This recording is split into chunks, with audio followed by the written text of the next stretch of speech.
That's all I have. So that's all we're getting right now. So too, so. This is interesting. Well, we're live right now, so we got Kylan on my end. It's showing that he's loading, so I don't know what it's showing on your guys' end. I can see him. Yeah, I'm here. Oh, you can see him? Yeah, so this is my end. So he's probably sitting there wondering why I'm talking like I am. So I guess until Patrick gets back here, because he's the one that launched this, I can't leave. So Kylan, if you want to talk, I'll have to wait till Patrick gets back here because this is so funny. But I laugh because this is how we work. We all know how the Dreamer Cypher goes.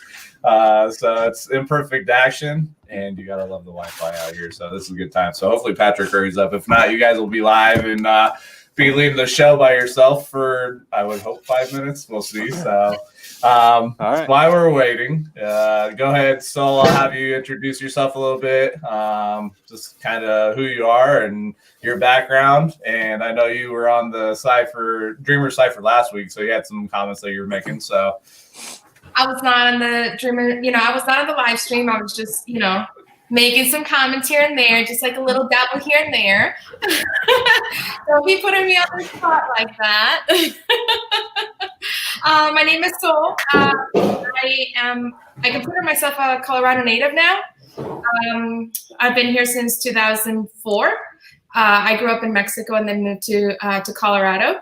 And so pretty much, I grew up here, went to Palmer, go Terrors, hey. And I am now currently working on starting my own career in real estate. I have a son, his name's Logan, and I have 2 stepdaughters. I am a woman of many hats. My first job here was Blockbuster, so that kind of tells you a little how old I am. Dang, you're super old. Just kidding. Know. I'm playing. Blockbuster, what? The last Blockbuster. All right, so Patrick back. Like I said, my Wi-Fi is doing some crazy stuff right now, so let me go ahead and jump off, and I'll jump back on. Patrick's here, so he'll leave the show. So give me like 2 seconds. So Patrick, take away. Can you guys hear me? Yeah. Okay. The last Blockbuster just closed down. They turned it into an Airbnb. Oh, really? Yes. Yeah. That's interesting. I think they're doing sleepovers there. Yeah, I guess. But they had a good following. I think it was like over 500,000 people following them on Twitter. But it's because they have like the movies and stuff, right? Like they did. They did. It's gone now. Yeah, and that was like one of my favorite jobs. Well, I don't know. I worked at the casinos up in Cripple Creek for about 6 years, and that was a really fun job too. So that's where we met. That's exactly where we met. And I don't like to throw that out there. That's how we met. So, did you guys get a chance to do kind of a roundtable to introduce yourselves and what you do? I was just in the middle of that, so that's pretty much it. Perfect. So, whoever's next, Mark, Alan, whoever wants to go. Yeah, I'll jump in. So my name is Mark Troisi. I was born in New York and raised in Pennsylvania. I was in the Army, so I moved around a lot for the past 4 years.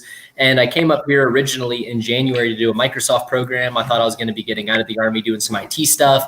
And I met some of a financial advisor, and that kind of got my gears turning a little bit to really understand what passions are and that we can actually go achieve those and make those realities. So I was like, well, I'm going to put the IT stuff on the side. I'm going to go chase some financial advising dreams that I had.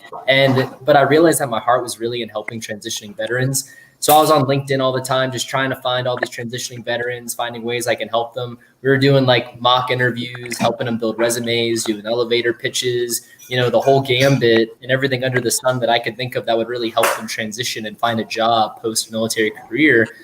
But then I realized that I was in the wrong environment. I was working in a financial environment, helping people transition out of the military. So then I started doing some local networking, and that's actually where I met Scott. And me and him connected because I knew that he was prior service. And so we just immediately connected over that. And we said we need to do another one-on-one. So he starts linking me up with all these good people here in the Springs. And that was my central hub. And I'm like, wow, this is beautiful. So just watching the relationship parts of Colorado Springs seeing how much of a community it really is. I've never had this type of vibe before. So it's really special, and just welcoming me into this community was just beautiful. I officially moved here in May, and then just getting to meet all these different people. I met Elijah Best, who is the CEO and founder of BetBoss. Met him at Old Chicago at Pikes Peak Pros, and we kicked it off. I told him I really want to help transitioning veterans. He's like, well, I already do that. So I was like, well, man, maybe we could like figure this out together. So, you know, I got lucky enough to hop on the team with him. So now we get to help transitioning veterans start their own businesses. So it's just really cool getting to like understand what passions are and teaching it to other people and showing them how to chase that dream. I love that, man. Thank you. Rocio Quiros, hi from Portland, Oregon. Welcome. Thank you so much for tuning in. That's my mom. Hi, Mom. Hi, Mom. Hey, Mom. What's up, Mom? Cindy Palmer. Okay. How you doing? Thank you for tuning in. And Lane Wright, thanks for tuning in. He says, what's up, Kylan? How's it going? And Melissa Fernandez, she says, I think I still have my gold member Blockbuster card. I want to buy that off of you. Auction time. It's a relic. Honestly, I wonder what that would go for, like on eBay or Mercari. We'll have to check for sure. That's awesome. Well, you also have the lone standing Starbucks that got turned into an Airbnb. So there's still one out there, but now it's an Airbnb. No, Blockbuster, Oh, right? wow. Yeah. Yeah, you said Starbucks. Now I'm so confused. Oh, okay, my bad. Because I was like, there's one Starbucks? I just went to like 6 of them today. Like, that's crazy. I thought we were all okay. Hi from Orlando, Florida. Man, we're going national. We're Nice. trying to hit all the states tonight. So thank you guys for tuning in. Good to see you. Is Cindy? Who knows Cindy? Oh, okay. Everyone was like, "Oh, popular. Yeah, let's go. Let's get her in." So that's awesome. Kylan, tell us a little bit about you. Yeah, dude. So let's see. I just moved to Colorado Springs about 3 months ago from South Carolina in Myrtle Beach, and I grew up there basically my whole life. But I've traveled around a lot with. It's an organization called Youth with a Mission. It's basically a Christian missionary organization. Just one of the bigger ones out there.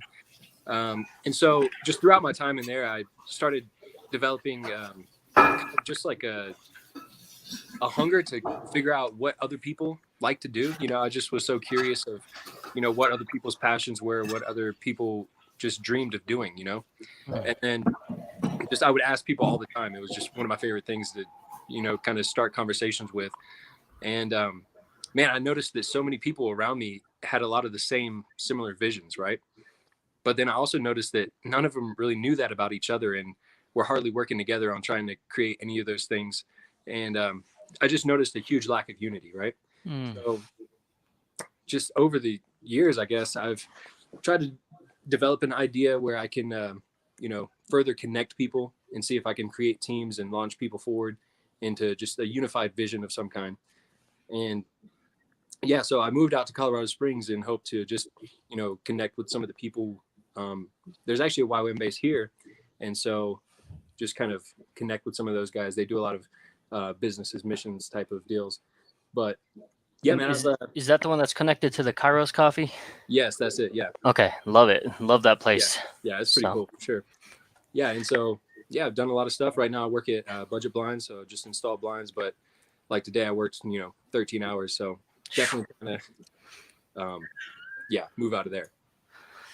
Matt Alpitar, welcome, says, Soul is my hero. Man, look at what show up for Soul. She says, I'm going live and people show up. Like, that's love right there.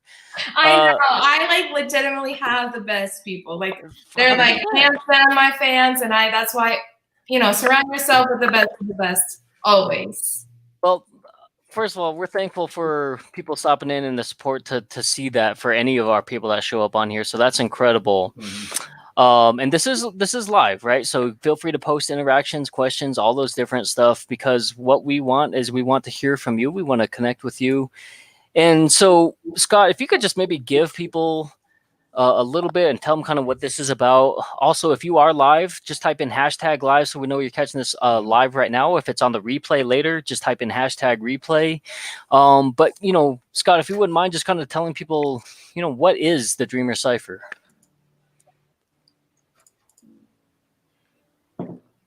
Where'd he go? Yeah. So first off, I do have a watch party going on right now. So anybody that's watching the watch party, if you're making comments, it's not showing up on this end. So click on Patrick and just come over on the actual live video. So that way, any comments that you make, we can see it. But ultimately, what our vision is with the Dreamer Cypher, it goes under the umbrella of Two Native Sons. But the Dreamer Cypher is actually bringing people on, big dreamers, entrepreneurs, business owners, new, old, just want to start out. Like, we've had individuals that are starting that transition into the entrepreneur world, and it's just having real, authentic, unscripted conversations. And so for me, you will hear the word fuck. And so that's just part of what we do. So if you want to cuss, go ahead and cuss, because this is the real stuff here. We don't hold anything back, and we don't tell people what, when we come on here, we're like, we don't say this is what we're going to talk about. This is what you cannot talk about, because if we tell you what we're going to talk about and what you can't talk about, it's not a good thing, because it's not authentic. It's not real. And so it's just bringing people on for real conversations that people are having. And it's just business, life, everything under that umbrella, because we want people to have that authenticity, the vulnerability, the transparency. And we believe that we bring that to the forefront as best as possible. And I think we're the best at doing it. So. Yeah, and what's interesting, right, is that a lot of these conversations that we end up having on here are just, sometimes it's just news for other people. Sometimes it's kind of that dreamers mentality, or some of those conversations that people are having in terms of like, man, what does it look like if I can actually succeed, right? Sol and I had that conversation last week, right? I gave her homework to write down what if, but then to go add on to that, right? Like, what if I actually succeed? What if I actually hit my goals? What if I actually do the things that I think I'm capable of, right? And all these different things. And so it's that's challenge mentality that we're not having maybe at the dinner table, but we're having with our friends and family and our deep conversations and all of those things. And so ultimately, that's really what this is. Sometimes we go off on tangents. Like last week, we were talking about something called sunning. Mark, Kylan, have you guys heard of sunning? I think I did with Kylan because we talked about it. Yes. Enlighten me, Patrick. Okay, so I don't want to start us off and keep on this, but wait until the end. Mark has an answer too. Yeah, but Mark has to know, right? And so we're still waiting to get feedback from somebody from this community. But out there in the yoga world, people believe that your brown eye is the fourth eye connected to the third eye through your pineal gland. So you absorb energy through the sun, being able to re-energize a lot faster. Interesting. Okay. Yes, sir. I'm listening. Yeah. So we're waiting for answers. I'm just saying, we talked about that last week, but we don't want to harp on that, right? We've talked about that enough. People know we're looking for answers For sure. moving forward. I would still stick to the fact that the answer is it's a 2020 thing. It's 2020. There you go. There you go. 2021, blank slate, start over, come up with a different way, okay? Yes. Where are the tanning beds at? Just kidding, I don't tan, but you know. I did just drop the YouTube link in the channel, so you guys would be gracious enough to go and like it, subscribe, leave a comment. That would be fantastic. Also, we want to give a big shout out to Bala Mexican Cuisine. It's a local Mexican restaurant right here. It's a food truck in Colorado Springs. They're incredible. Their food is amazing. Right there, facebook.com/Tabala Mexican Cuisine. Please go and check them out. Support a small local business. A like, a share goes a long way. So here's an interesting topic, right? I know that everybody's talking about politics, blah, blah, blah. I don't want to go necessarily there because I think we've had enough of it, right? But there is two states, I think, that I saw, both Nebraska and Utah, had a ballot about slavery. And I think in Nebraska, it was like a 77 to 23% vote against it. But still, there was like 247,000 that still voted for slavery. Wow. Right? I mean, I'm going to chalk it up to some people just don't care. They're just randomly marking stuff. Some people aren't reading it. Some people are misreading it. So I'm going to be really lenient and say like 40,000, 50,000 of those people were on that, right? Yeah. But how do you chalk up like 200,000 people still attributing to or still voting for that? You know, so I don't know. Any questions, any thoughts in regards to something like that? You know, I think that this election has been so tough on everybody. I think that a lot of the people, and not just specific to what you're saying, but just in general, as far as the election goes, I think that a lot of people have found themselves in a place where it's like, what, if this candidate doesn't serve for my ideals, my beliefs. Oh, I'm sorry, my son is up here. Hey, that's all right. That's real life, right? And we've talked about this all the time. Show up unscripted, show up as you are. It's all good. And the other candidate doesn't work for me either. I think, and I actually experienced this at work. One of my coworkers was describing. Yes, bud. I'm hungry. He's so hungry because apparently I starved him. Oh, I'm hungry too. What you guys gonna feed me? He literally just ate a banana. He's coming for that Halloween NDY. That's exactly what he wants. Yeah, love Logan. Yeah, I know. Grandma says love Logan. Yeah, he's biased. You want to say hi? Okay, come say hi real quick. Okay, say hi, everybody. Oh, he's like, no. Hey, buddy. What's up, Logan? I think that a lot of people just kind of, like you said, just pretty much scratch and go to at least say, I did my civic duty of voting. Sure. In that particular case, I'm hoping that maybe that is the why, because I wouldn't, I just, like you said, I can't fathom that. Sure. My first question is, how's this even get on a ballot, man? Like, this is crazy talk. Like, we're going backwards. Like, right? This isn't allowed. 100%. 100%. Cindy also showing some love for Logan. So, like you mentioned, Patrick, it's there's no way that all of those people misread the bill, right? So there's definitely some people that are in favor of it, but I think we'd have to understand what exactly slavery means to them. Like maybe they just assume that even like minimum wage is sort of like a modern type of slavery. Maybe it doesn't have much to do with even race in their eyes, or maybe they're just like, yeah, we already have slavery in a different type of sense. But very true. I don't know. It's hard to justify that for sure. Sure, I like that though, but because you're right. I talk about that all the time, right? I talk about basically working in a call center for years was like soul sucking, and it chained me and they kept me around for what? Not this soul, the other soul, Maybe some bonuses, maybe, health insurance, right? And so I look back and I'm like, dang, I wasted maybe not. Maybe that's not the right term, but I spent a lot of time there fighting, kicking and screaming, right? When you have to wake up every morning and you're like searching through and you have to find new videos to inspire you, you're like, oh, I've heard of Les Brown. I've gone through him. I've gone through all of these different guys, right? And then you're like, I need something else that inspires me, right? Because you're in a sales environment. But then you show up and then your ideas that propel you to make you even just become sufficient, those ideas are then stolen by somebody else to propel them in a whole nother level, right? And all these things. And you just feel like so defeated. So I love the fact that you talk about and attribute that, because you're right. I mean, modern day slavery could be something different to different people, right? It could be that corporate slavery mentality. It could be addictions, right? Maybe we have to go to work every single day in this 9 to 5.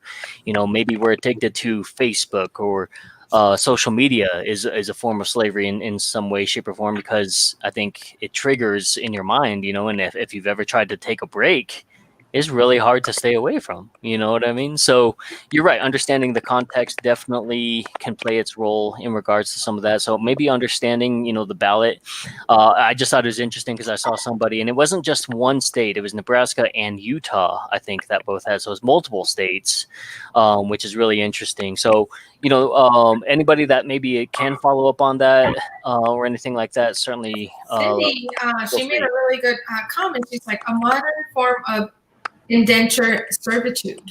I like that too. Cindy, do you care to elaborate a little bit more on that for people who are tuning in and maybe kind of wondering what that means? Because I think that's a very valid point, but I don't want to misconstrue anything that you're trying to touch base on. So yeah, if you wouldn't mind elaborating on that, that would be fantastic. I know we got Scott trying to jump back in here, so we'll see. Is he still? There he is. Pinwheel of death. But, So, I but thought yeah, tonight, man. that's all right, man. You know, it happens. I just thought it was interesting to see that, especially because we've talked about, again, like Mark said, are we going backwards in a way? You know what I mean? It's really kind of crazy. And again, you know, regardless, I think the one thing that we can all agree on, regardless of how you voted, was that people showed up this year, right? People showed up to the polls. People understood that they wanted to make change one way or another, that they wanted their voice to be heard. And so kudos to America for that, because 2020 has been tough, right? And for all of us to at least come together on something almost kind of feels like a little bit of some of the stuff that camaraderie and that patriotism that we've had in years past. So, you know, if we take anything, if there's anything to celebrate for 2020 and for the election, it's that. You know, I think is that something that we can all agree on? Anybody have any other thoughts in regards to that? I see Mark kind of smiling like he wants to say something, but he's like, I don't know. Is this the right? He's waiting for his Wi-Fi to be on par so he can then say something. Yeah, I mean, ultimately, though, you're right, Patrick, because things have been so crazy, and in the route that we've been going down, you know, I mean, 2020 just amplified it completely. Like everything was just so divided, and then now we're all separated inside of our homes and quarantining and doing all this other stuff. So it's just like there's no face-to-face human interaction anymore. Even if I'm wearing a mask in the supermarket and I see you and I go to smile at you, we can't even exchange a simple like human interaction of a smile. I'm totally that person who still tries to smile, and then I catch myself and I'm like, all it does is look like that my eyes are smiling. They can't even see it. Yeah. But it's, you know, human nature. You want to smile. You want to be friendly. You want to make that, you know, that quick connection, and you can't because, you know, we are all covered. Yeah. In the late 1800s, the British took laborers from India and paid them slave wages to work all over the world and made promises to them that they did not fulfill. Yeah, I think that there's still, I mean, a lot of that kind of, you know, you pay people to travel across the country to do some of that stuff for a cost or whatever, you know, and so yeah, that's absolutely right. I think that is definitely still a form of slavery. That so many times, like, I hope my eyes are smiling. I feel that, Ashley. So thanks for tuning in. I'm going to say that Ashley's here for me, not for Soul, even though we know it's for Soul. I'm going to say that she's here for me, just because we need to tally up our numbers here against Soul. So. My great grandparents were among those laborers. Interesting. Okay. Yeah, that's crazy. So Cindy, we definitely want to hear a little bit more about that. You know, like what was that experience like, you know, for you knowing that your grandfather went through that? Did that impact you guys directly? Are you still maybe going through or seeing some of that stuff, etc.? I mean, tell us a little bit more for sure. No fighting, no promises, no promises. We come unscripted, so sometimes I come a little feisty. No, so what's crazy is that, like, you look back, like, again, a lot of these things are still cyclical, right? A lot of these things that again were happening in the 1800s are still happening today, right? In the 2000s, 2020s, and so, you know, when you look at that, when you look back on history and realize that maybe like some people, you know, I'm some people have said that we're modern day Rome, right? That we're just basically spreading ourselves too thin and taking care of all of these other things versus kind of taking care of stuff right here in our backyard. And so again, I'm not trying to instigate anybody. That's just my own thoughts and opinions. You feel free to disagree. I'm going to love you no matter what.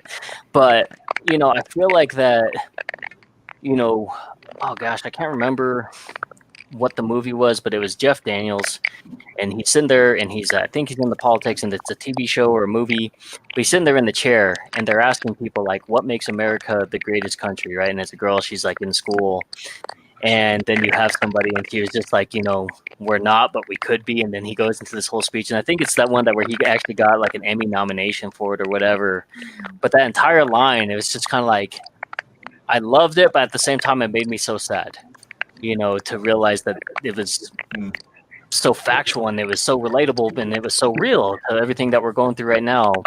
And so, I'm not saying that we have to solve the world's problems right here on this live, on this podcast or whatever, but what are some of those things that you guys feel like that as we head into 2021, as the next step after maybe coronavirus, what are some of those things that you think that we're going to need to do to be able to move forward and to maybe go back? Or is this the new normal with the masks, like, some of these Asian countries and stuff like that? I mean, what do you guys envision or hope or thoughts and things like that? Man, I think over the past, I think a lot of it starts with. I think we have to look at it. Starts with us, so we'd have cross communication going on, but ultimately it starts with each of us as an individual, really looking at ourselves very deep, and we have to do a difficult look at ourselves, because I think a lot of times we have individuals that don't question their beliefs, don't do the deep dive, because it's scary when you don't know what's on the other side and you have these beliefs that you've had put in your head. I know a lot of individuals from the military. Mark probably can attest to that, is you're coming from that organization where it's all structured, and then you come out of it and you're on your own and you're like, what am I supposed to do? So I think a lot of it starts at the individual level. And now it starts where we all have to really determine what's best for us. And that's where we've created that lifestyle, which is a zero fucks given lifestyle, and helping people to go and not value the opinions of others, but do best for them. So I think it all starts with the individual level, starts rolling upwards as we work on ourselves. Yeah, and that's an interesting concept, right, that we try to talk about here on this, right? Because we talk about inspiration through action, and we also, on the other hand, talk about this Zafuji lifestyle. And again, if you didn't catch that, it stands for zero fucks given. And so it's weird, right? Because on one hand, you're like, well, hey, this is community, and we're just trying to inspire people and show people that you can literally take an idea and make a business out of it, and you can chase your dreams. But then on one hand, you also have the other one that says like, well, you don't need community to truly support you with what you're doing. You have to have that belief in self. And right. And so how do both of these kind of coexist?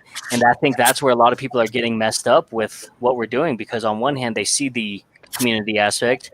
On the other hand, they're like, I respect that you don't listen to other people, but how does that coincide? Right. And it coincides just like this, by having people, by having real conversations, by talking to people and just letting people know, like, you can do better, if you believe in yourself, that there's people out there who are literally fighting the same fight as you are, or who were in your position, who want to go forward and make a big difference, who have felt like that they were destined for greatness even at a young age, where it actually physically hurts them and it keeps them up at night, and and that they gamble on everything that they've ever been through, because they just know that something bigger, better, it's out there, and they just don't know how to get there yet, right? I think Kylan and I talked about that this week. He's just always felt that drive, and same with me. I always thought that, like, man, there's got to be something there.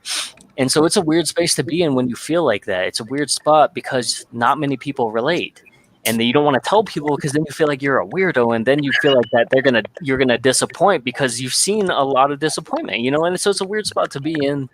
But it's part of that process of why we do this, because it's difficult, I think, to be in one position. It's difficult when people are like, because we're going to be judged 100% of the time, no matter what we do, right? Scott talks about that all the time. And so when you understand that, when you accept that, it's so much easier to move forward. So, Kylan, I know that you were going to talk about some of those steps in terms of moving forward. So go ahead. Yeah, well, no, I was going to say that, over the past like few hundred years or however long you want to go back, I feel like, we've had a lot of like progression, you know, in the sense of like technology and stuff like that, but there hasn't been much like mental progression, I feel like, you know. So we have all of these greater tools like the internet, for instance, right? But you know, unless like our like mentality, I feel like, also progresses, then some of those powerful tools may actually be not very beneficial for the betterment of things, you know. And also, we mentioned a little aspect of community, and whether, you know, it's just about like kind of going into yourself and, you know, like getting the best of yourself, which that definitely is a major part, but community is also a major part as well, because, you know, whether, you know, we're in a community of the people within your house, the community within the people of your neighborhood or your school or your work, um, if you want change in that environment, I feel like it's a very powerful thing to be able to come together and organize, you know. So Yeah, I think there's always been kind of like this search of belonging, search of being a part of maybe something bigger than yourself. That's why like the fundamentals of family are so important, right? Because you know exactly that you're already part of something, right? Now, whether your family is traditional, boring, whatever you want to do, however you want to describe it, extra, right? Everybody has kind of that description for their family, right? Um, you know, but then you start throwing in other words, broken, dysfunctional, right? And so again, it's different for every single person. We've all, you know, I think that there's a quote where somebody says that every rapper has a bad story, right? But it's true. Like everybody has kind of their heartaches and their heartbreaks of where they've come from, and so when you look back and you know, like a lot of us have that sense of belonging, maybe because we didn't have that sense of purpose instilled into us because our family was there, or because, you know, a lot of us follow those footsteps just because that's what we're familiar with, what we know. How many of us maybe grow up and never leave our hometowns, right? Like I'm been right here in Springs my entire life, with the exception of a few more months being in Denver, but it's still Colorado, right? And so like to evolve and to learn like a different mindset, to understand other cultures, to understand, you know, maybe different skill sets, all those different things. I mean, it's hard, right? It's hard to nourish a growth mindset. It's hard to nourish the skill set outside of something that is your norm. But the problem, like you said, I mean, we have the internet, so we can literally Google, research anything that we want nowadays. Everybody's made a tutorial for something. But why aren't we vested into taking that time for ourselves, right, to teach ourselves a new skill? I think I've read a statistic recently because I just did a lunch and learn. 86% of the people have not read a full book within the last 10 years. You know, what is that, like actually a book, or like this, like audiobooks count? Like no, like actually reading a book, you know. And so what's crazy though is that like if you look at the statistics, reading a book actually can reduce up to 68% of stress in your life. really? And, yeah. I feel like I'd be stressed trying to finish that book. It's really interesting, right? Statistically, you know that kids that read and enjoy reading, they have a higher graduation rate of high school. They have a higher statistics of going to college and higher education. They have a higher chance of actually getting scholarships. I mean, you look at the state statistics and the power of reading, but then realize that like de-stressing is really the biggest part, and it's your entire body. So, you know, you look back on that and you look at how many people are not reading. It's kind of no wonder that we have a lot of this scarcity or poverty mindset, and why people are like have this I need this now mentality versus building for the future, because we're always focused on some of that and we're so stressed. So before we move to Mark and Soul's responses, I want to touch base on Cindy here. So she's kind of giving us a little bit more insight in regards to this stuff. So she says her grandparents were sent to the Caribbean island of Trinidad and Tobago. I feel it does still impact me until today, but it has made me want more and strive for better for the next generations. I respect that 100%. And it says, I agree with Scott. My husband just got out in June after 10 years, and we had to figure out what to do on the civilian side. So thank you guys for the military service on your side. Very much appreciated. Ashley says, someone get me a book stat. Yeah, so it's really interesting when you look at some of those things, so, and I guess that would be kind of my perspective is, if we can get more people focused on bettering themselves, right? Getting off of maybe the couch, getting off of their phones, even for a little bit. I think Scott had a really unique statistic that said if you commit to reading 45 minutes a day, you can complete how many books in a year? Do you remember what you said, Scott? How it works is Begin Quick actually brought the stat up. It's you can finish a book a week because he was saying Amazon says average words in a book is 64,000. Average reads 200 per minute. So if you look at that, it comes out to 5 minutes a day over a week. So you can finish a book in a week. And think about how less stressed you would be. Think about how much smarter you would be. Think about if you're finishing a book a week, right? Then your kids are watching you and then they're finishing a book a week. Dang, your kid's going to take care of you. You're good. No, I'm just kidding. Again, it says statistics. We all know, that there's exceptions everywhere. And again, where you spend your time, where you spend your energy, you're going to get opportunities. Again, I'm not saying that people are not dumb because they're not reading. There's plenty of people who are listening. We've got podcasts now. We've got audibles, so you're still filling your brain. And what are you feeding your subconscious? It really, I think, is a big part of it. But I think that there is still something about the touch of a book, flipping the pages, it keeps my attention a lot longer. On some days, there's some days where it puts me out to sleep a lot quicker too. You know what I mean? So, but ultimately, I think what it comes down to is what are you feeding your subconscious really is the biggest thing. And that's really hard because it only takes one bad day to maybe overwrite all the good things that you've done, right? And then all of a sudden it starts causing all that stress and all that stuff, and you have to kind of reset. So anyway, so that's kind of my hope for 2021 is that we get more people more involved, more feeding their subconscious. Mark, what about yourself? What are your thoughts, man? I'm really glad you asked me, Patrick, because I've been sitting here following it all in, man, ready to just unleash all this stuff. Yes. So the first thing that I thought about when we were just talking about books was this book called Mastery. So Mastery essentially taps on this thing because all this is connected. So it's just really weird. So Kylan was talking about you have this feeling inside your chest that's telling you there's something that you need to go do, but you don't know what that is. And Mastery perfectly talks about that.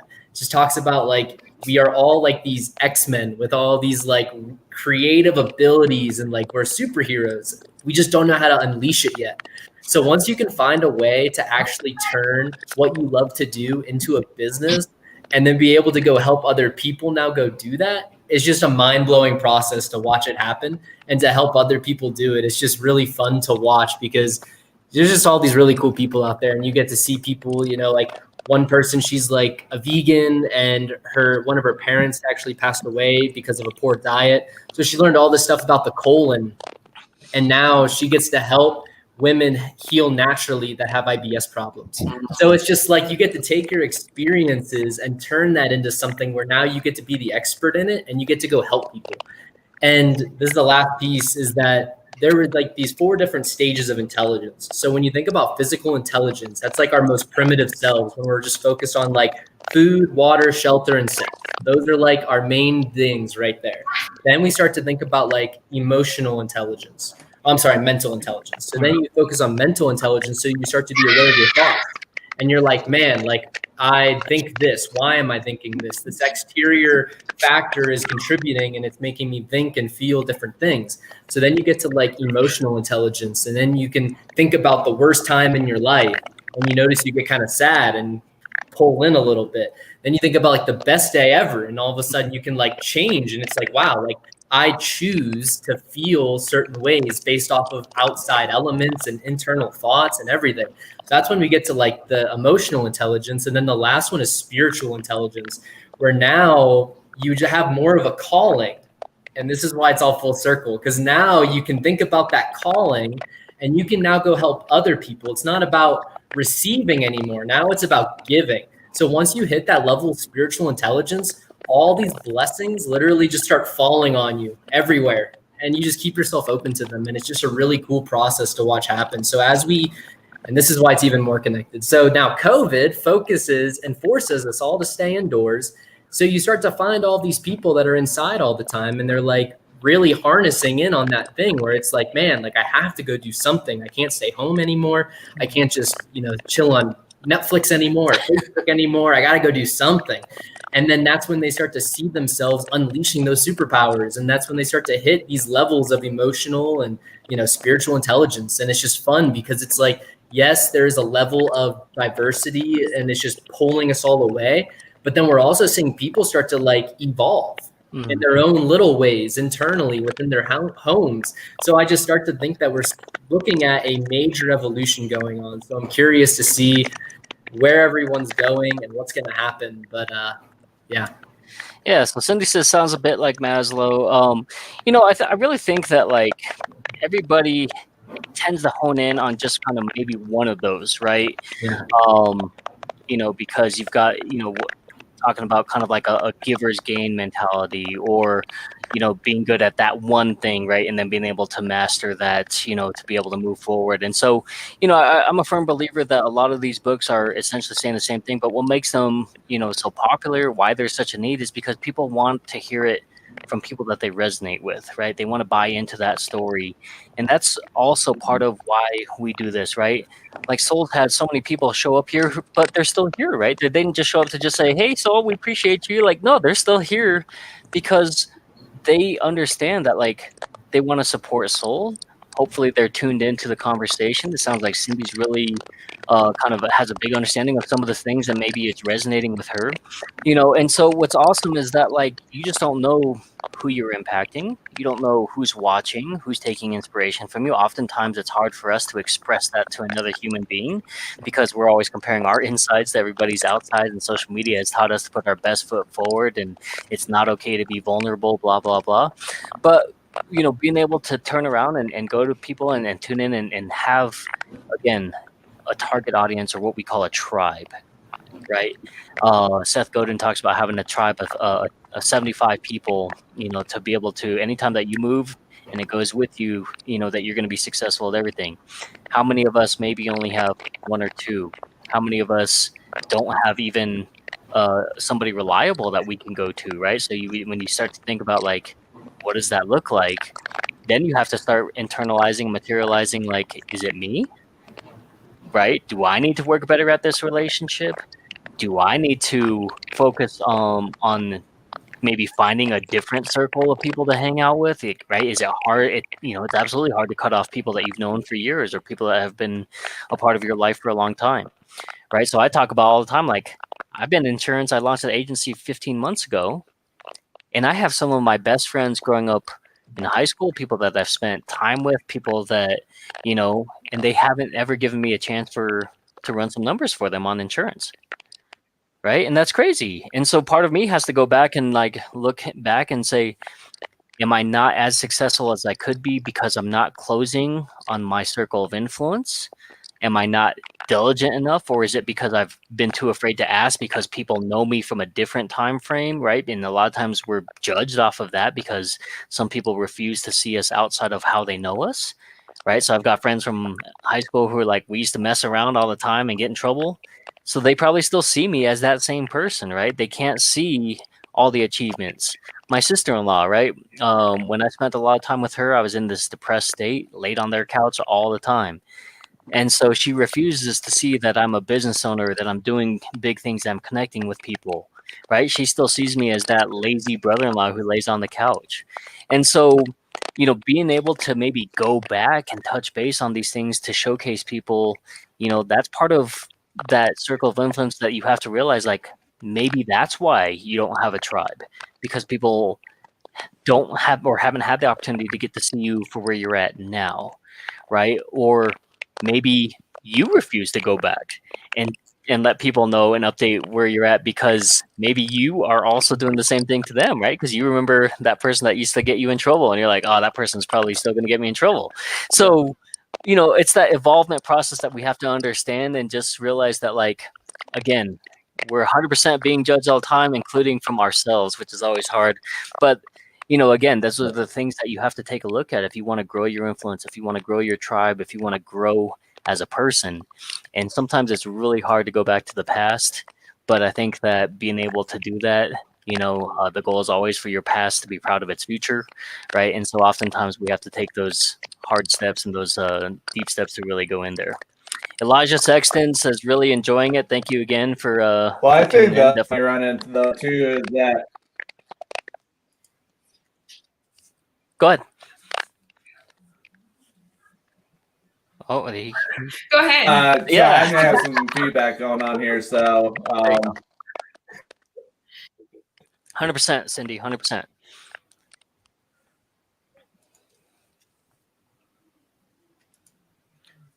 Oh man, sorry, Scott. We're not hearing you again. I apologize. The gremlins are getting to you, man. So Cindy, one of the things that I wrote years ago, my background is poetry, creative writing, things like that. Is I basically said that it is perfectly acceptable to cut out toxic people, right? And that's really hard to do sometimes because some of those most toxic people are the people that you love the most, or people that you think would be the ones who can support you the best. But ultimately, that's hard choices. And so, one of the biggest things I think for most people is they just need to realize that, like, people are going to make choices. Some people are going to be appreciative of who you are. Some people are definitely not. And it is okay to love people where they're at. But this is where that whole Zafuji lifestyle came from Scott, is basically you either love me or you hate me, or, and if love you where you're at. But if you're going to support us, you're going to support us. But if you're going to wait on the sidelines, we don't have time to sit there and explain it. You're either just on board or you're not, and we're okay with that.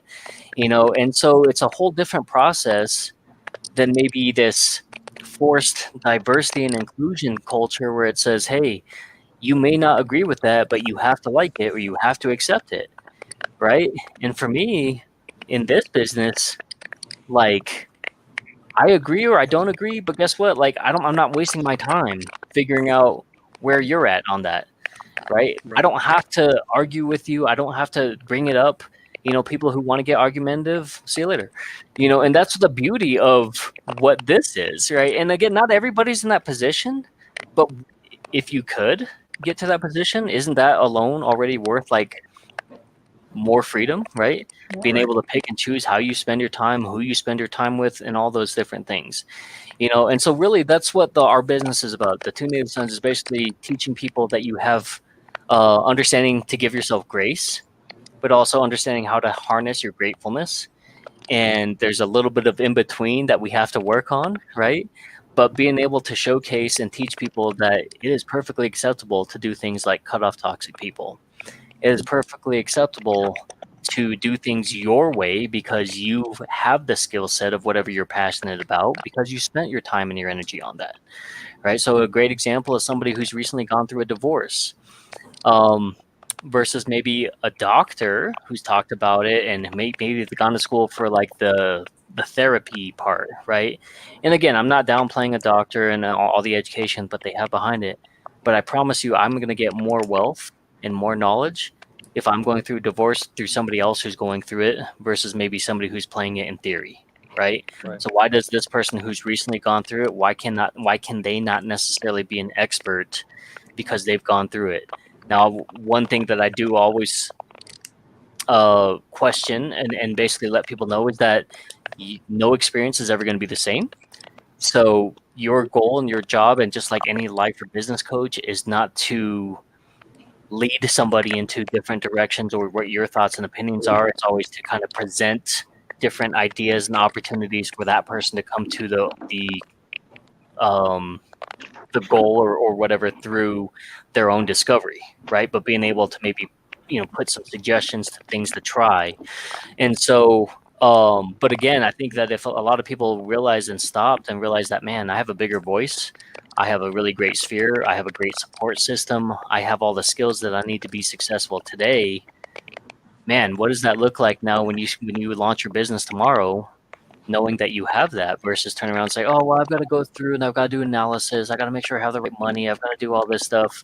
When you just say, you know what, let's just do it. I'm ready. I've got enough people that will support me. I've got enough people, this guy said he'd connect me with some people, and so believing and having that self-belief is huge. Yeah. So I know that your experience has been vastly different, right? And because you're in the middle of this, right? Yeah. You are right there. She just passed her realtor's license and exam. She's interviewing who she wants to go and spend her time with, right? And she doesn't know how much of a gem she is, right? Which is crazy, because I've known she's going to be a realtor forever. I've been trying to connect her with people and talk her up and get her excited and all these things, and she is. But at the same time, there's that analysis paralysis, a little bit of doubt, right? This is all completely new. So walk us through your situation. Tell us how you're feeling, what you're going through.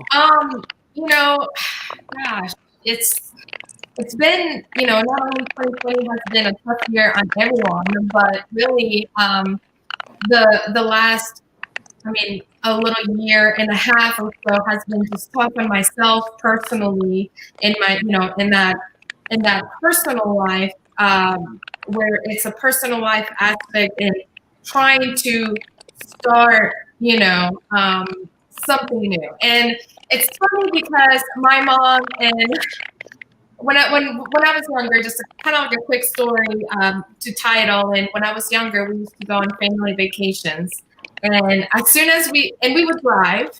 When we lived in Mexico, we would drive, and so we were going to, I think it was Acapulco, which is like a kind of like a Veracruz, but on the other side of, opposite side, of course. And so we would go, and it was a family vacation. And as soon as we got there, my question was, where are we going for our next vacation, right? So what are we doing next, even though we just got here? And so my mom used to always make the comment that when I would have kids, I'd be like, let's buy the jet skis and let's do this and let's do that. And then my kids would be like, Mom, come on, And so I have that as far as, okay, so what's next? And so I started, working in the insurance industry. And at some point I was like, I don't think this is for me. So what can I do?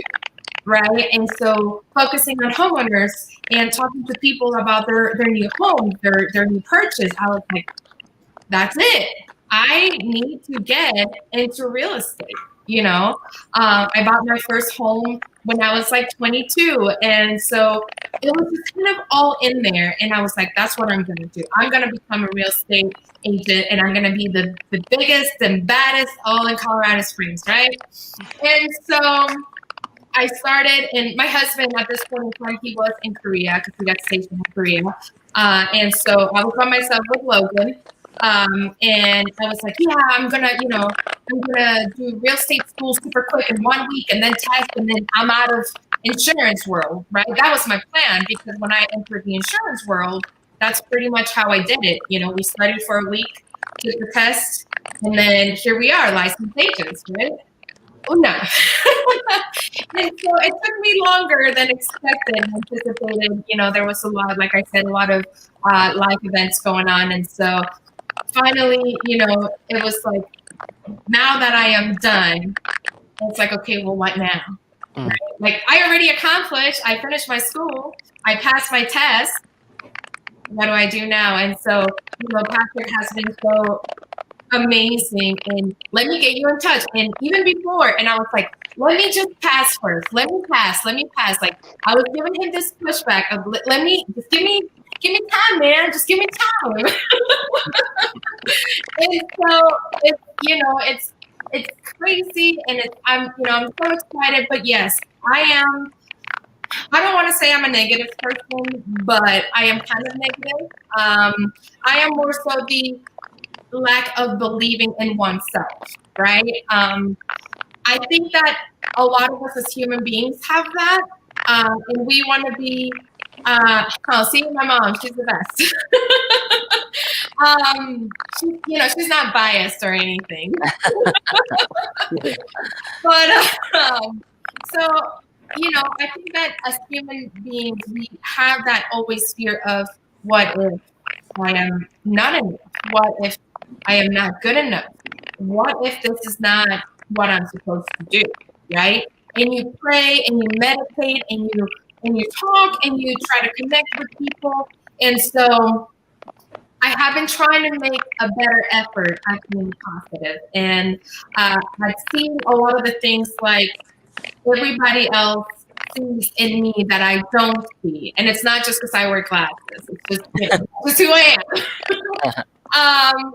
So I did, we did a little bit of, I did have a little bit of homework from Patrick in our last call. And it was write down things of what ifs that are positive, right? Like instead of saying, what if I fail?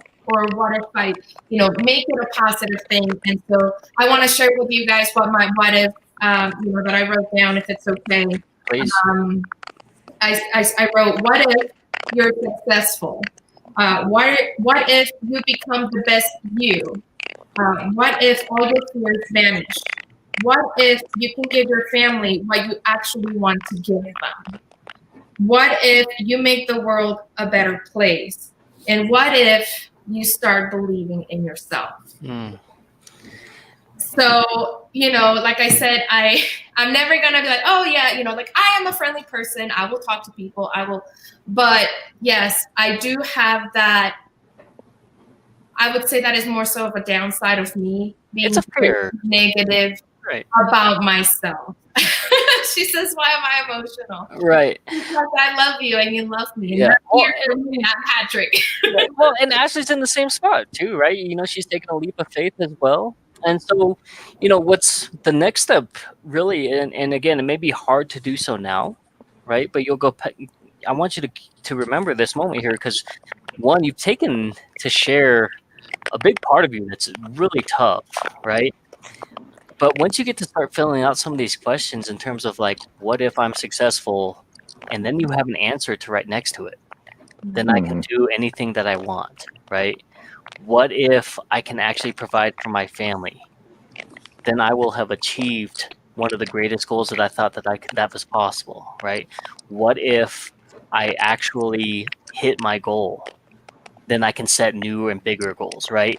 And so as you get to cross some of these off by writing and filling in the answers directly to it, man, then you actually start to see and harness like the power that is truly within you. And then that's when it becomes like real. And then you start to feel like that, like, not only can I do this, but now I have a responsibility to teach other people this, right? Now all of a sudden it's like, somebody asked me the other day, they're like, why do you spend so much time helping people when you don't get paid for it? And I said, because I have a social responsibility to do so, because it's the world's biggest secret is teaching people to invest in themselves, right? To be able to, you have a human element. Once you get to know people, you want the best for them, right? And again, not everybody feels that way, and I'm okay with that. But for me, like we had Jeremiah Brothel on here a few weeks ago, right? Kid is amazing. And he has this burning desire. He just doesn't know what that next step is. But the first time I met him, right, through Scott, he's sharing his entire story with us. And my basically response to him was like, dude, now that I've met you, now that you've shared your story, I have a responsibility to first just love you as a human being, right? Because you're incredible. You're willing to be able to do that. There's something special about you.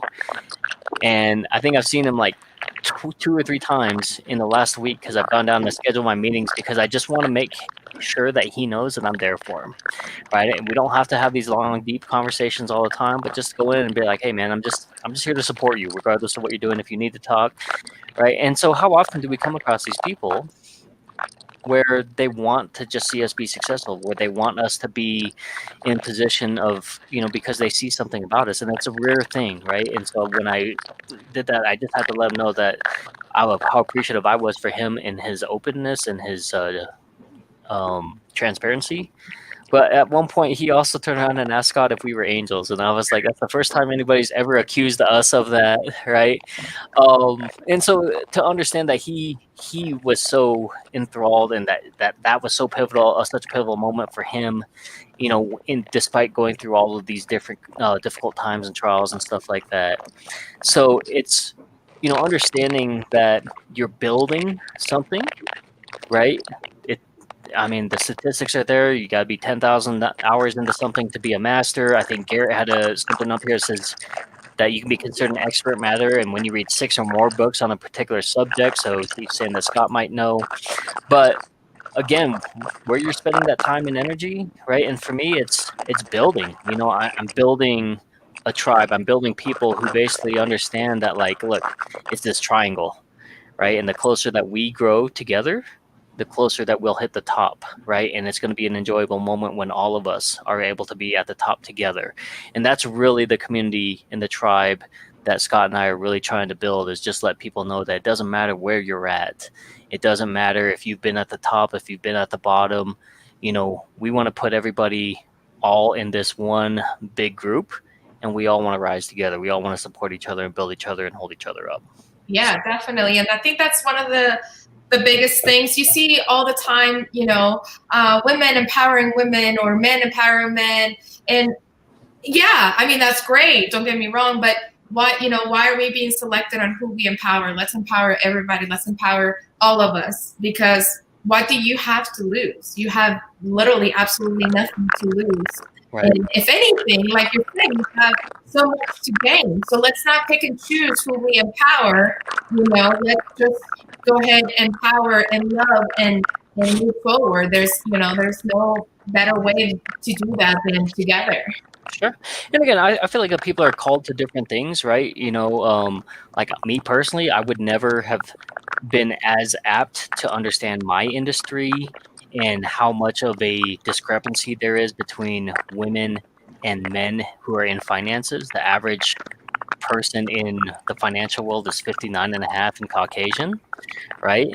So it gives me open opportunity to really want to help more toward not only women, but also minorities, right? Less than 2% of the insurance world has any sort of Asians, and most of them are going to be in the finances things, right? So to be able to understand that I stand out because of that, but that also allows me to turn around and say, you know what, it's not just me that I'm responsible for helping now.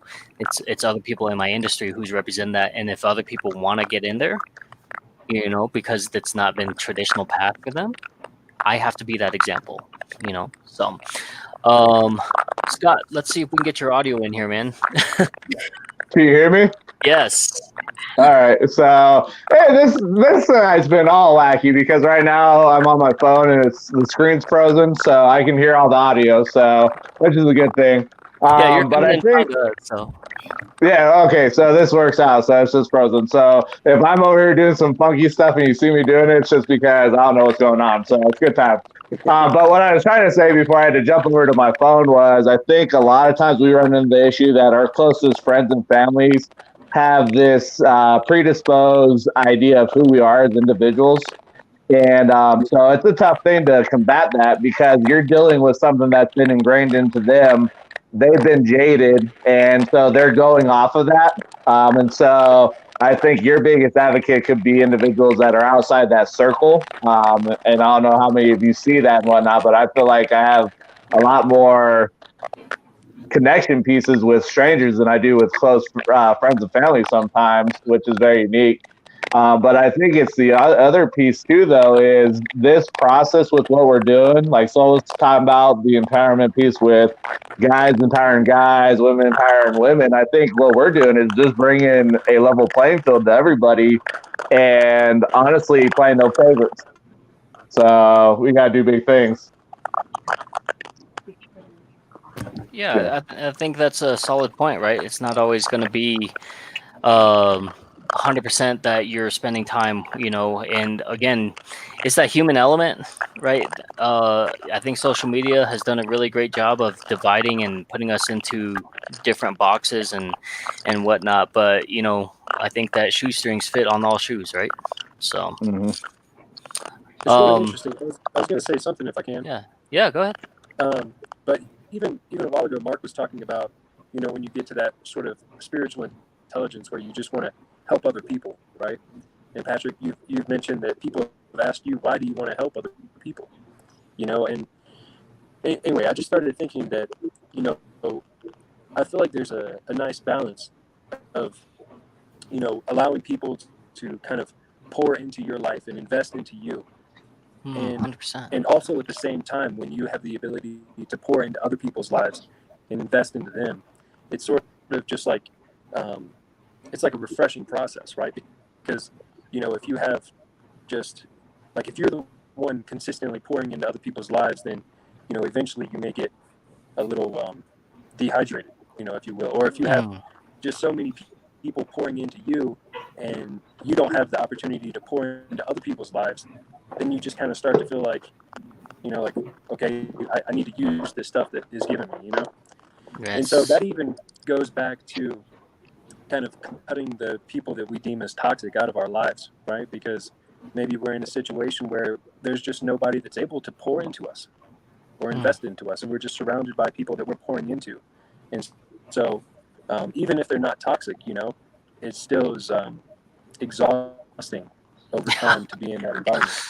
So, well, I find it interesting if you really think about it. The idea when we talk about being selfish, Patrick and I have talked about that a little bit. But think about it, like you're on an airplane and you have to put your mask on first before you go help other people out. So it's the same thing here. Sometimes you have to be selfish before you can go pour into other people. And it's also coming down to the fact too, it's energy management. You'll hear a lot of people talk about time management and whatnot, but ultimately it's more of energy management and managing the energy that you have and not putting out unnecessary energy that you may not get back. And so I think that's where you've got to find out what's really driving you. And it goes down to your foundational values, which that was something that I talked to Heather and Jared about today when I went and met with them, was our foundational values. A lot of people don't know their foundational values and they don't know what drives them because they're going off of stuff that's been stuck in their head by other people, and they don't question their beliefs and they don't question their paradigm. But that's a scary thing for people too, because if you question it, now you got to really face reality and say, what I've been shown and what I've been told, is that something that still fits me? So it's a scary thing because people don't want to question their own beliefs because now they got to face the truth and they got to look in the mirror and do a deep dive. Yeah, 100%. And that's always kind of a scary thought process, right? If you're not used to doing self-reflection, because you got to turn around and face the ugly truth sometimes. And, I think I titled this one, The Brutality of Honesty, right? Because how hard, right? I mean, a lot of business owners talk about that leap of faith of taking that and how that was the hardest step. But honestly, for me, being able to realize where I fall short, I had this grandeur vision that we often have of ourselves doing wonderful, great, big things. But then to realize, to be able to get to those wonderful, great, big things, you have to overcome a lot of the ugly, deep things that are within you and realize where your shortcomings are and focus, and being able to leverage your strengths and all of those things. And so that for me, I think was probably the hardest part, right? Because I'm pretty dry. I've got a monotone voice, but yeah, I'm supposed to be able to connect with people, right? And I don't showcase necessarily a whole lot of emotion because I focus so much on just allowing people to just kind of share their stuff, and then I kind of come back after a little bit of analysis, and it's not judgment, but it's just basically, for me, it's always been, how can I help you? How can I get to that next step? But I realized then that there's, I have that problem solver personality, but I need to remember that there's a step and a process, because what I know may not be the same as what somebody else knows, that there's different layers and different levels to get to there. And again, understanding that ultimately where people are coming from is because they have these certain goals that they want to achieve, but they also maybe don't want to compromise, but they are afraid because they've already been so much. And so being able to realize and bring myself back to realize that, like, okay, I can't just throw out a solution. I can throw out a couple of things to maybe try and allow them to see what works. And that's going to be much better, because just throwing out a solution for somebody is not necessarily, they're going to just feel like I'm a know-it-all. So again, learning all those things about yourself. Awesome. You put your good energy others, you will succeed 100%.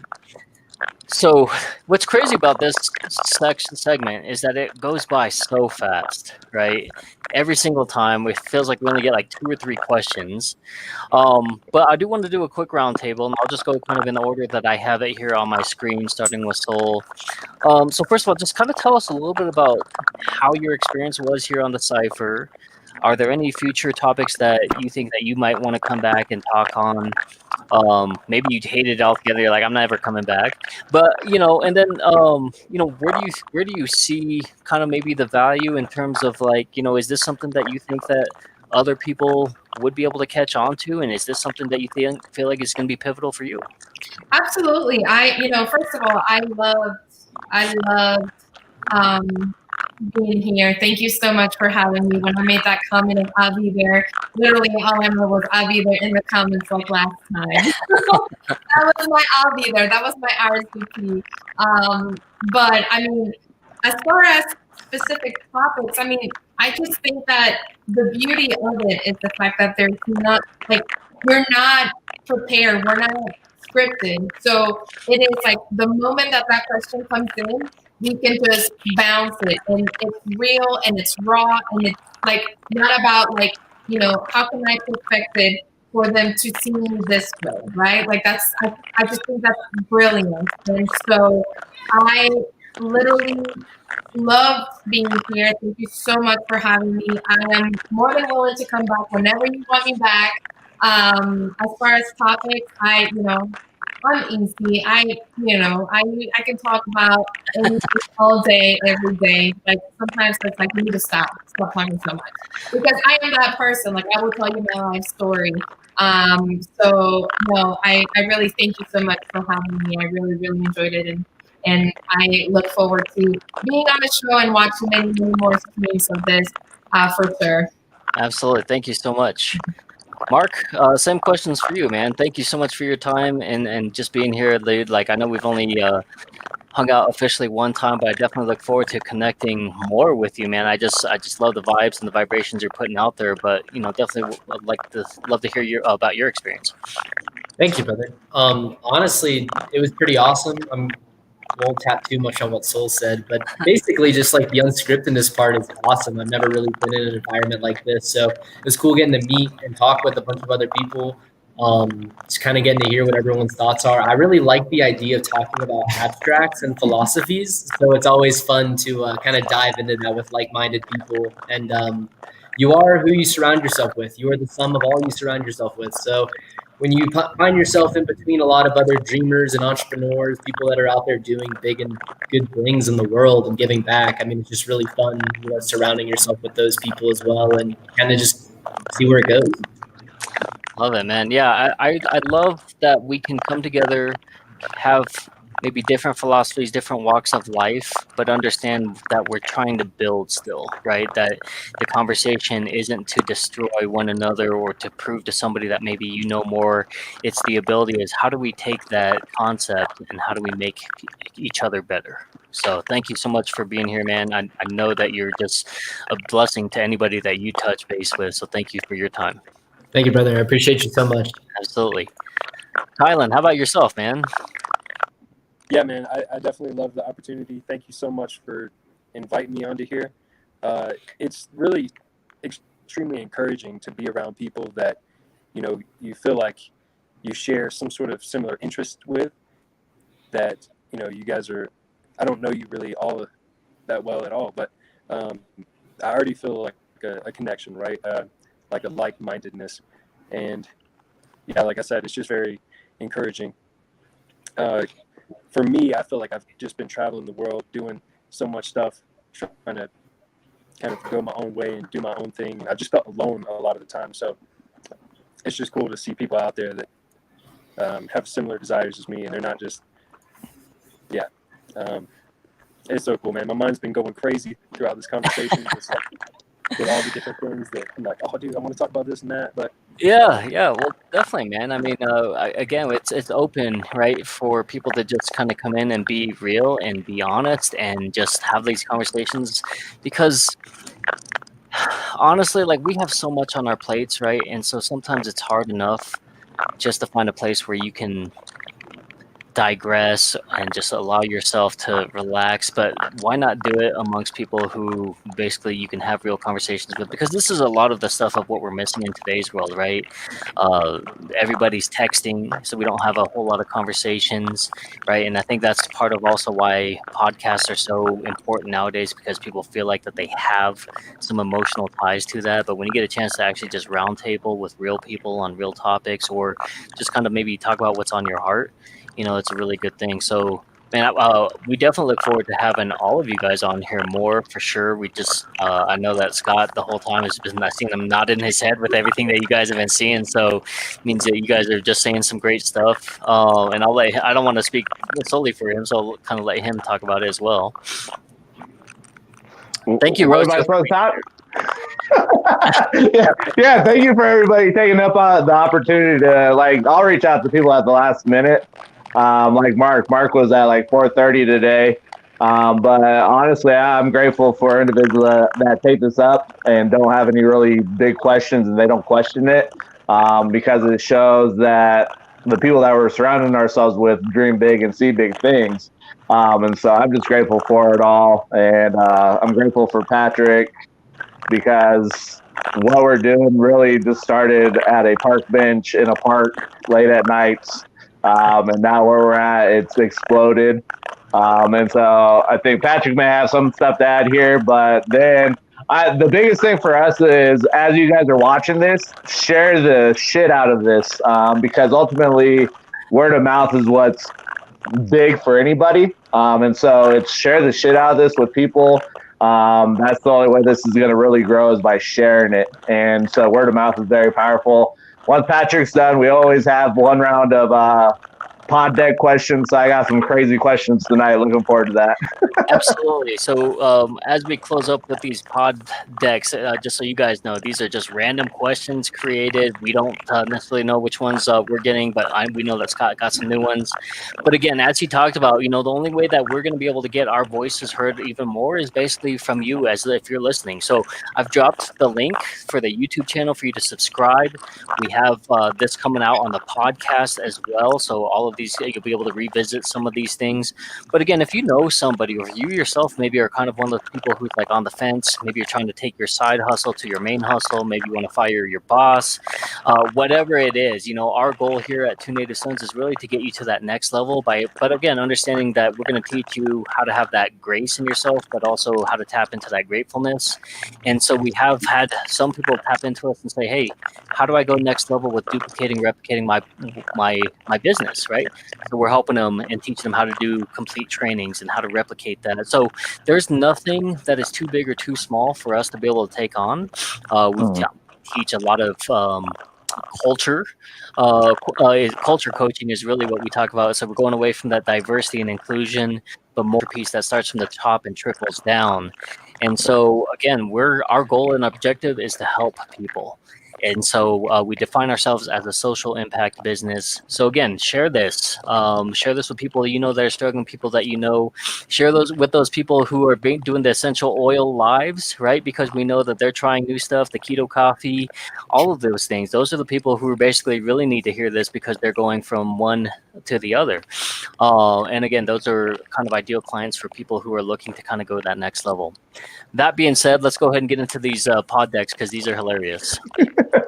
And then also, before I get in on that, for Sol, Mark, and Kylan, for you guys being on here, if you guys want to share how to reach you as individuals, if you have anything that people need help with, yes, share that too. Share your platform, because this is another way to reach out and share what you do. So I highly suggest people reach out to all three of you, connect, and see how you can help each other out, because we all have talents and messages that other need. And don't be scared to sell. That's the biggest thing, is you have something that somebody else needs, so don't be scared. Absolutely. And then you guys who are tuning on for the Facebook Live, feel free to shoot Scott and I and Mark and Kylan friend requests. It looks like all of Soul's family's here, so she doesn't need any new friends. But no, honestly, we just, again, part of us being able to help others is basically by connecting with people and you connecting us with people that you feel like can benefit from us as well. So please shoot us a friend request, shoot messages.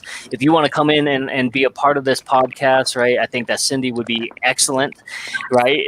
Please reach out. We'll get you on here. So it'd be awesome. We ready now? We're ready. Let's go. All right. First one is, what would your name be if you were your favorite superhero sidekick? Mine would be Robin. You can't take that. That's already there. Probably be like Soul Arena. I don't know any superheroes. Oh, Mark, we're gonna have to educate you, man. We're gonna do some different stuff now.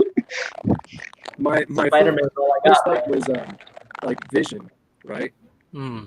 But then I was trying to think of like a smaller version of Vision, like Sight. I feel like that could almost be a cool superhero name, or like a Yeah. I like that. I would have to go. Everybody knows this, but I'd be Challenge Boy, because every challenge that comes up, we're going after it. So let's go.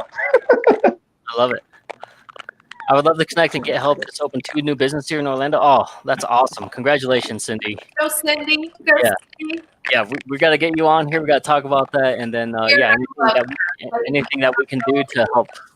Be like, are we allowed to like drink on the show, like without getting belligerent? You know, you'll be your whiskey scotch holder, having the best conversations ever. That's awesome. However, she did not know what the Bohemian Rhapsody lyrics were at some point in our lives. So you can't be that perfect, okay? Now you're putting out dirty secrets. Come on now. How dare you? No, so my favorite, one of my favorite characters has always been the Punisher. But I feel like that I would be like a great compliment to maybe talk him off the ledge of going so extreme. At least in my mind, right? Really, he'd probably just punch me and tell me to shut the hell up. But so I don't know what name that would become from that. Maybe Solemn, right? So Punisher and Solemn or something like that. I don't know. All right. All right. So next one that we have is, would you rather have James Earl Jones or Arnold Schwarzenegger as the voice of your GPS mapping system? The governor. Arnold. Journey all the way, man. Arnold, right? Yeah. Turn right. Get to the chopper. Get to the gas station. But if you get James Earl Jones with Darth Vader breathing, right?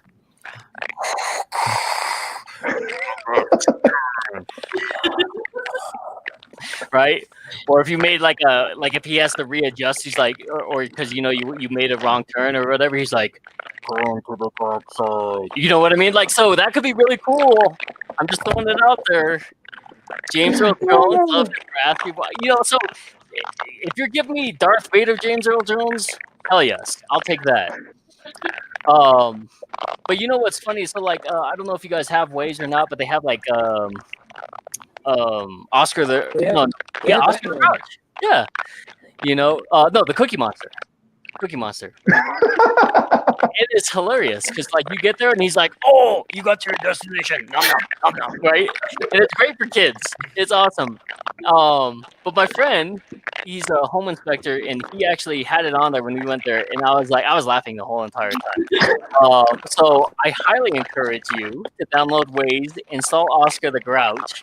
Maybe Scott and I will do a live with it one of these days, having Oscar the Grouch as our GPS because it's hilarious. But one of the episode ideas is actually do a podcast stream in the car. So we might take that up. Yeah, for sure. I love that question though, because now it got me thinking. I'm like, man, we need a Star Wars app, like driving, and for him to just like try to sway you the whole time that you're going the wrong direction, and when you actually do, like to turn on you and stuff. That'd be kind of cool. I would have to go with Arnold on that one, just because of all his cameos, different movies, and all that.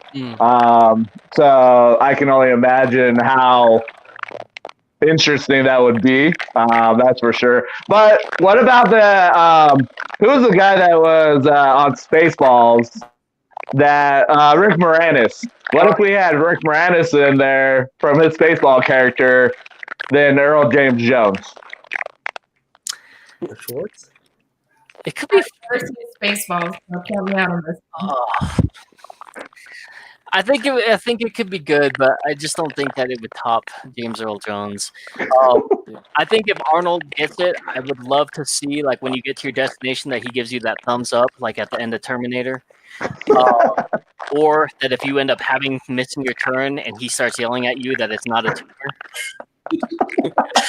From Disney. As confusing as it would be, like imagine Yoda. Oh man, it would be so confusing. He'd be so overdrawn. Turn right, you must not.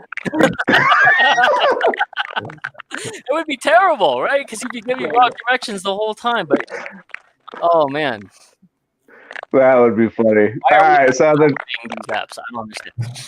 hey, well, these are ideas, man. Ideas. If somebody wants to run with it, let's go. Next one is: would you rather never wear shoes or underwear? Shoes, all day. Yeah, I. So here's the thing, like, I try to go all year long without shoes, without socks if possible. Sometimes it gets too dang cold here in Colorado, so you can't avoid it. But then, like, when I do get into that mood where I'm like wearing shoes, then I want to wear like boots, right? Then I want to wear like nice shoes, and so it's like it goes for a while, but then it just like then I don't know, man. It's tough. Summertime, I want no underwear. All the time, I want no shoes. So, I don't get it. So what about flip flops are definitely shoes, right? Right. Oh, I think they mean any footwear on this question. oh, okay. Because you Yeah, wouldn't be able to go into like half the stores. You wouldn't be able to go inside anywhere. You know what? I mean, everything's deliverable now, so I'm good.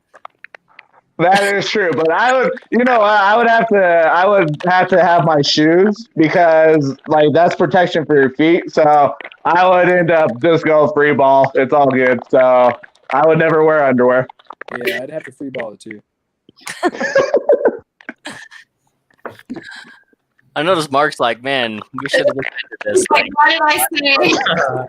I'm still trying to figure it out because I don't think I've ever gone like shoeless before for a long period of time, but I see that it's a trend. Like I went up to Pulpit Rock, and when I got to the top, there was a dude coming down it shoeless. I'm like, oh my god, there's people like scaling rocks shoeless. This is Colorado, I guess. Like, welcome. That's crazy. I actually have a friend who created like a kind of like an adhesive that goes on the bottom of your foot, so you could actually walk around barefooted essentially, but it's designed to basically be it's like antibacterial, so you don't get like infections or foot and stuff like that, and it's kind of like a spray, and then the adhesive sticks, but it's also like impenetrable, so that way you can like still walk on rocks and stuff like that. Really cool stuff that they've done. Yeah, I don't know how far or where they're at now because I haven't seen it posted on ads or I haven't heard from them on Facebook for quite a while. So I'll definitely try to find that for you guys, see if it's still I feel around. like I have seen that before. Yeah. Yeah, it was actually developed right here in Colorado Springs. Now it makes Until you sense. drop something on your foot. I mean, it'd be Right. And then you're like, oh my god, this is terrible. Is there one more deck we have, or one more question?